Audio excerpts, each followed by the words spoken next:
Shalom, shalom, shalom, brothers and sisters of the nation of Israel. Talking to you so-called blacks, African Americans, Hispanics, Latinos, Native Indians, Native American Indians. Shalom to you, peace and greetings. You know, just wanted to come to you today with a couple questions, or maybe just one mainly, but a question none the least. But before we get started, as always, want to give all praise, honor, glory to the Most High God of Israel through the strength, guidance, sacrifice, and example of his son Christ, the black Messiah from the tribe of Judah. Gotta give praise where praise is due, you know? So as I was getting to early, or alluding to earlier, I got a question to ask once again. This time I'm gonna go into why do we love the lies? I probably done said something similar to this beforehand, but I'm gonna go at it on another level this time. Why do we love the lies? Think about that. We've been growing up all our lives, loving to be lied to. Think about that. From a childhood you've been loving to dress up as a damn goblin or goon. You've been loving to be lied to with Santa Claus coming down your chimney. You've been loving to be lied to, celebrating Easter, thinking they got to do with Christ's resurrection, dealing with the Easter bunnies and your city trend Easter outfits, you know. We love to be lied to. A lot of our brothers and sisters love to be lied to the point where they will pay for that lie.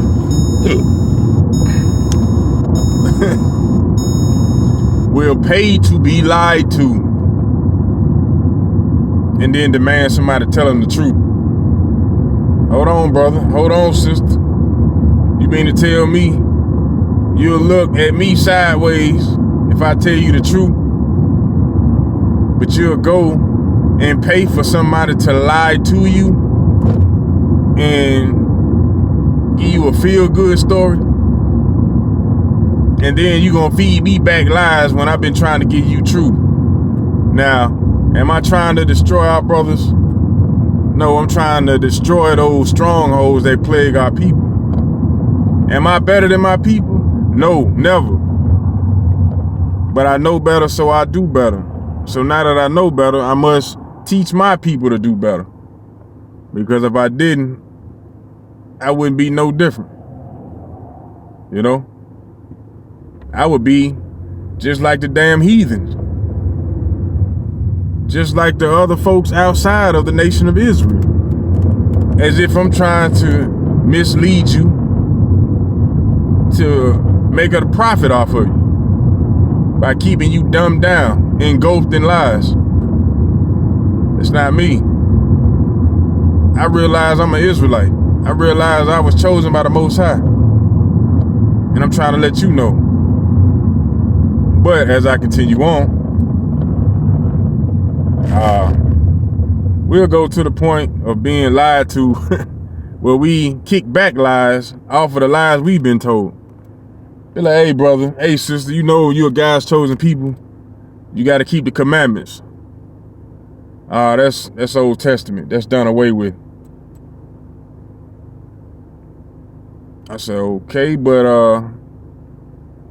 aren't you keeping the laws of the land? Yeah, we got to keep the laws of the land. The Bible tell you that. So you saying that's Old Testament, meaning that we don't have to keep the laws? Yeah, that's done away. Christ did away with all that. He did away with us keeping God's laws, huh? But we still got to keep the laws of the land? Huh. That makes no sense, bruh. sister. You say God's laws are done away with, but you got to keep the laws of the land. Who told you to keep the laws of the land? Oh, that's in the Bible too. So the Most High told you to do that. Cool. You say that's Old Testament. The laws are done away with. So why are you going in these churches giving them tithes and offerings? That's Old Testament, right?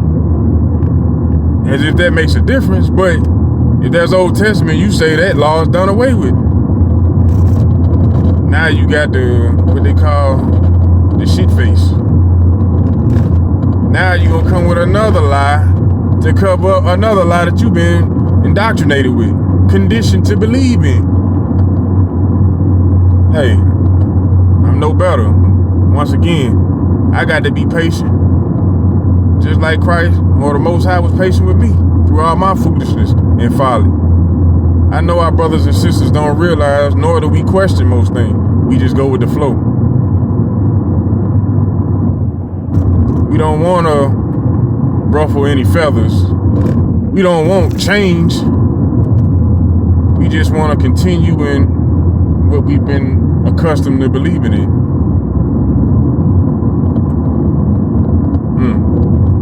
Do you realize that the Lord God of Israel, of the Bible that everybody reads, he does not love everybody?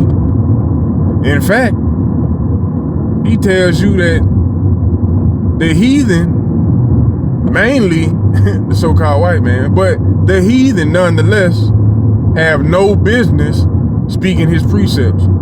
You can Google that if you ain't never read it. I don't know the scripture off the top of my head, I'm paraphrasing. But it's in there. The Lord said, why you got my covenants in your mouth? Why are you speaking my precept? Why would he say that? Talking to the heathen, to the Gentile.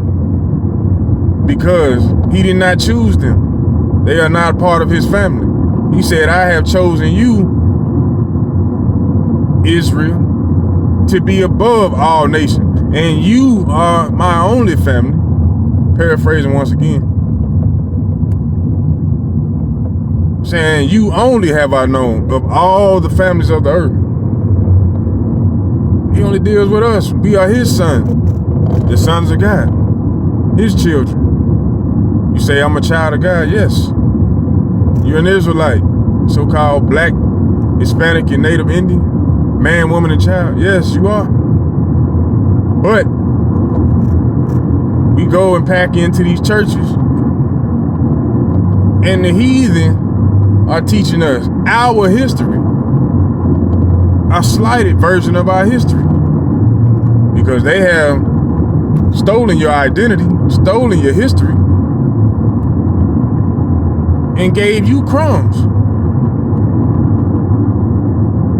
Think about that. Most of us don't realize where our history begins.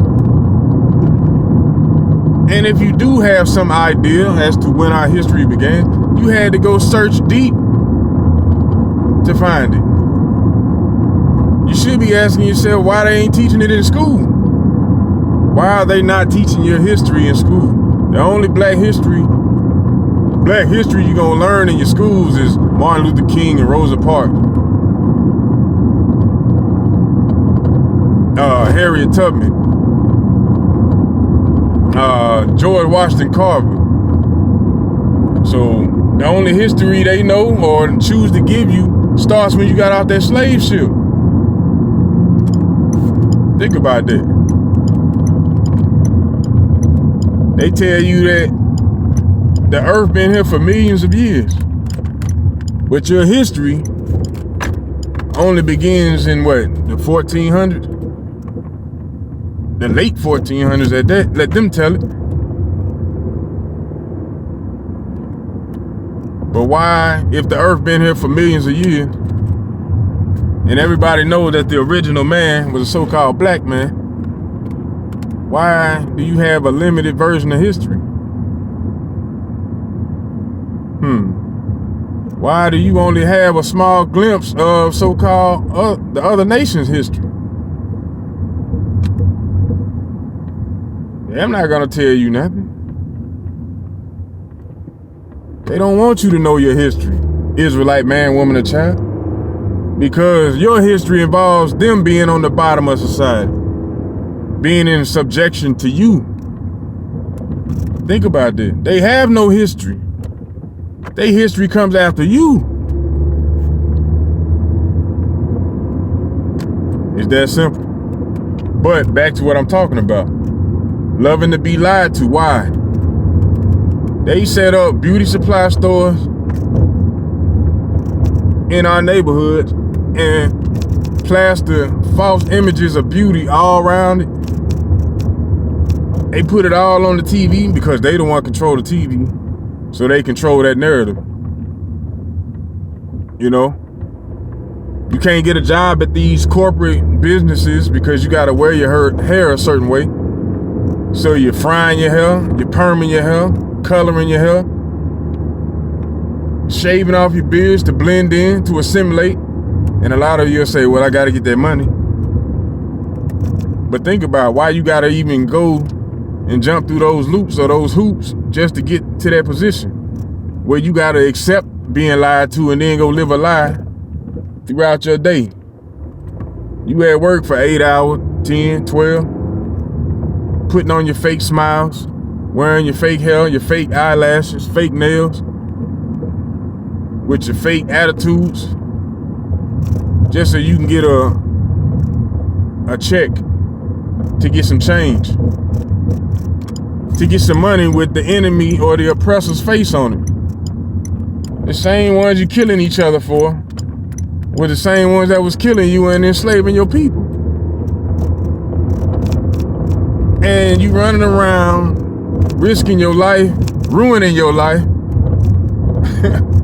for some money that got they face on it.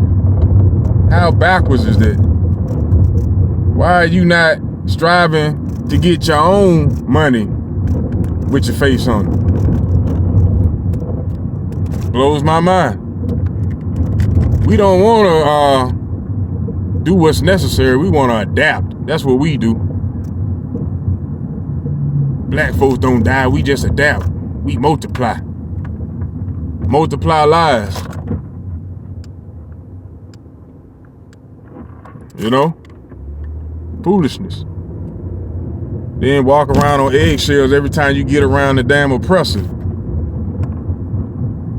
And then I'm reading in The Miseducation of the Negro, which is a good book, a must read for those who don't know and haven't read it. But in that book, it says, once we came out of so-called being freed, out of slavery, which we still are in, but once we came out of that, they allowed us to go to school.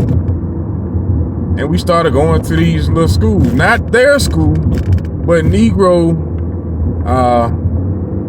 allotted buildings or schools to teach us, to try to fit in with their criteria, their curriculum, their job force.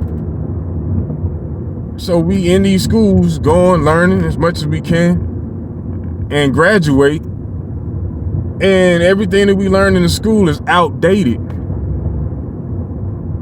Or even if it was up to date, because of how they have a perpetual hatred toward the children of Israel, once you graduated, you thought you was going to be an anchor or whatever at a news channel or a big time editor. Nah, they had you in the mail room, bringing in coffee and donuts. You thinking you gonna make it to the top, but they held you at the bottom. So knowing who was in position to keep you from reaching your position, you're pissed off. You know who's holding you back, withholding you from your so-called American dream, but at the same time, you can do nothing about it. So what do you do next? You start taking it out on your own people. The only ones who you really can touch.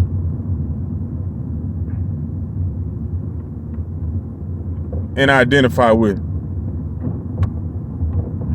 You start taking your frustrations out on your own people. Think about that. It's true, still to this day. Turn around and be frustrated dealing with your own people, knowing they're not the ones holding you back. They're not the ones suppressing or oppressing you. But because you have no might in your hand, you tend to deal with your own people rough at that, while trying to live that lie that they promoted to you since you was a knee-high of some type of American dream. Now you think for some odd reason you're gonna rise up above your people. How wrong you are. You will never be above your people.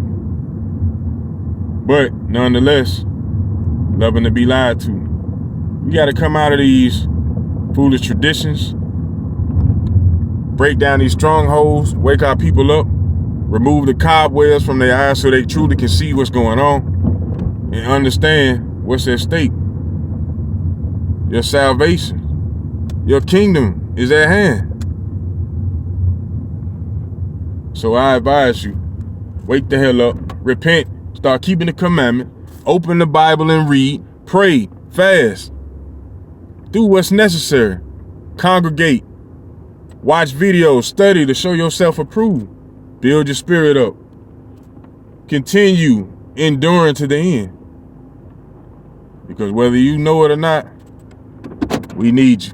And I'm your brother Ananias for A.O.I, the Awakening of Israel. I pray that you were edified, and I hope that you learned something. I hope that I jogged your memory, gave you something to think about or to talk about. But realize what's at stake and what's at hand. And got to give all honor, glory, and praise to the Most High God of Israel, through the strength, guidance, and example and sacrifice of His Son Christ, the Black Messiah. And on that note, I say shalom and much love to you.